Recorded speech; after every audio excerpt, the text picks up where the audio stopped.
was talking about Empuran, a cinema which was yesterday.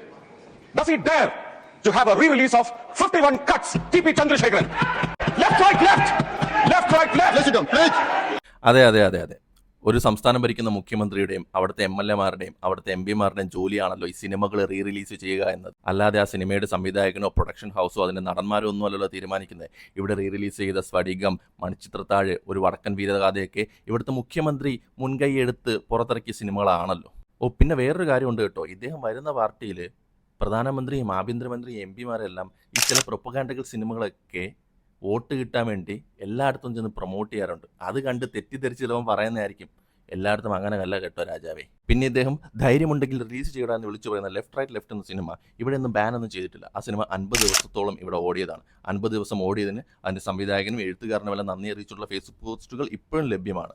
50 ദിവസം അത് ഓടിയതിൻ്റെ theatre പോസ്റ്ററും ലഭ്യമാണ്. തീർച്ചയായും പിണറായി വിജയനെതിരെ വ്യക്തിഹത്യ നടത്തി എന്ന പേരിൽ ഇവിടെ CPM-കാർ കുറച്ച് വിമർശനവും പ്രതിഷേധവും എല്ലാം നടത്തിയിട്ടുണ്ടായിരുന്നു. അതിൻ്റെ അർത്ഥം ആ സിനിമ ബാൻ ചെയ്തു എന്നല്ല. ആ പടം CD റിലീസ് ചെയ്തതിനു ശേഷം കൾട്ട് സ്റ്റാറ്റസ് നേടി ഇപ്പോഴും സിനിമാ പ്രേമികളുടെ ഇടയിൽ ചർച്ചയായിക്കൊണ്ടിരിക്കുന്ന സിനിമയാണ്. അതിനാണ് ഇദ്ദേഹം പറയുന്നത് ധൈര്യമുണ്ടെങ്കിൽ റിലീസ് ചെയ്യണമെന്നൊക്കെ. അടുത്തത്, ഇദ്ദേഹം എന്തിനാണ് എമ്പുരാൻ എന്ന സിനിമയിൽ ഗുജറാത്ത് കലാപം കാണിക്കുമ്പോൾ ഇത്ര ട്രിഗർ ആവുന്നത്? ഗുജറാത്ത് കലാപം നടന്നിട്ടുണ്ടോ? നടന്നിട്ടുണ്ട്. ബാബു ബജ്രംഗി എന്നൊരാൾ നരോദിയ പാർട്ടിയിൽ 97ഓളം മുസ്ലിങ്ങളെ കൊന്നിട്ടുണ്ടോ? കൊന്നിട്ടുണ്ട്. അത് അയാൾ പറയുന്നതിന് തെളിവുണ്ട്. അതിന് അയാൾ ശിക്ഷ ലഭിച്ചിട്ടുണ്ട്. ഇനി വേണമെങ്കിൽ പറയാം, ഇല്ലാത്തൊരു കഥ ഉണ്ടെന്ന് പറഞ്ഞ് കാണിച്ചിട്ട് ട്രിഗർ ആവുകയാണെങ്കിൽ സമ്മതിക്കാം. പക്ഷേ ഇവിടെ സത്യങ്ങൾ വിളിച്ചു പറയുമ്പോൾ എന്തിനാണ് അദ്ദേഹം ട്രിഗർ ആവുന്നത്? ചിലപ്പോൾ ഞങ്ങളാണിത് ചെയ്തതെന്ന ബോധ്യം അദ്ദേഹത്തിന് ഉണ്ടാവുമായിരിക്കും. ഞങ്ങളുടെ പാർട്ടി അതിലൂടെ രാഷ്ട്രീയ നേട്ടം ഉണ്ടാക്കിയെന്ന ബോധ്യം അദ്ദേഹത്തിന് ഉണ്ടാവാം.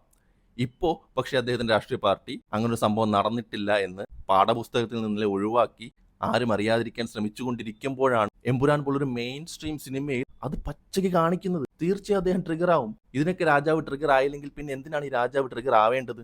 ഇന്ത്യൻ ഡെമോക്രസിയിലെ ഒരു കറുത്ത അധ്യായം തന്നെയാണ് ഗുജറാത്ത് കലാപം. അത് നിങ്ങൾക്ക് ഒരിക്കലും കുഴിച്ചു മൂടി വയ്ക്കാൻ കഴിയത്തില്ല. അത് ഇനിയും ആൾക്കാർ സംസാരിച്ചുകൊണ്ടിരിക്കുക തന്നെ ചെയ്യും മിസ്റ്റർ രാജാവേ.